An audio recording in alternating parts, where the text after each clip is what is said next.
mbokk yi asalaamaaleykum daal leen ak jàmm ci seeni xibaar météo ñoo ngi leen di yëgal ni guddi gi dina am tuuti péex te péex boobu nag fi mu nar a gën a fës mooy ci bët gànnaar réew mi ndax foofu ñoo ngi fay nar a xaarandi fukki degré ak juróom-benn mbokk yi suba incha allah buñ ci yegsee ñoo ngi xaarandi asamaan soo xam ne asamaan su leer lay doon ay tuuti nii rek lañ nar a nemeeku te loolu ci bët saalum réew mi naka noonu dem ba ci bët gànnaar réew mi mbokk yi ñu xool suñu nataal image satellitale ak ngelaw li nga xam ni li su ëpp ci ngelaw li mi ngi jugee ci bët gànnaaru daal di wàcc si bu baax ci réew mi ak alizé yi nga xam ni ñu ngi fiy nar di ëpp indi péex daal di ëpp dëkk yi nga xam ñoo fare ci wetu péex ci waaxu géej gi mbokk yi ak asamaan soo xam ne tuuti niir lañ si nar a nemeeku guddi gi waaye bëccëg bi moom daanaka ay niir moom daal dina xaw a raar mbokk yi incha allah buñ ci yegsee ci guddi gi jàpp suba teel bi ñoo ngi xaarandi température yoo xam ni li ci gën a li nar fi mu nar a gën a néew mooy fukki degré ak juróom-benn yu nar a ko amee incha allah ci Kolda naka noonu ci bët gànnaaru mi Louga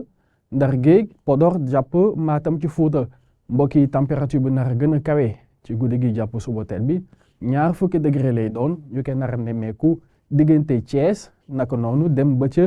Tambacounda laale ba Kédougou li des ci réew mi yëpp ñu ngi xaarandi ay température yoo xam ni dina dalee diggante fukki degré ak juróom-ñett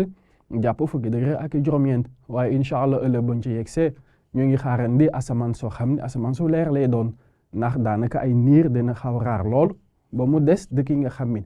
ñoo fare ci bët saalum réew mi naka noonu ba ci bët gànnaar réew mi mbokk yi bët gànnaar réew mi la ñu nar a descendi ndax foofu ñoo ngi fay xaarandi ci wàllum température di ko dalee fanweeri degré ak benn jàpp fanweeri degré ak ñaar diggante Ndar Géej Louga dem ba ci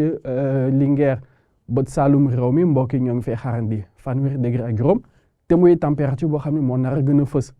ci Kaolack Ziguinchor Sédhiou naka noonu Kolda dem ba diggante Tambacounda jàpp Kédougou fi mu nar a gën a tàng nag ci bëccëg bi ñoo ngi fay xaarandi fanweeri degré ak juróom-ñaar ci muy ci Kaffrine waaye nag li des ci réew mi ñoo ngi xaarandi ay température yoo xam ni dina dalee diggante fanweeri degré ak ñett jàpp fanweeri degré ak ñett fanweeri degré ak ñeent yooyu sax moom lañu dara amee incha allah ci Fuuta diggante Matam jàpp noonu ba ca Bakel waaye nag Ndakaaru moom ak fi nga xam ni moom la féete ñoo ngi fa nar a xaarandi température boo xam ne moo nar a gën a néew ci bëccëg bi ndax du doon lu dul ñaar fukki degré ak juróom-benn mbokk yi lii moo gënoon fës ci xibaar yi nga xam ne amoon nañu mbégte dégte leen ko waaye xibaar yi moom mi ngi wéy di amandi ci li nga xam moo di suñu ay xarale yees ñu ngi leen ñaanal guddi jàmm ak salaam jërë ngeen jëf.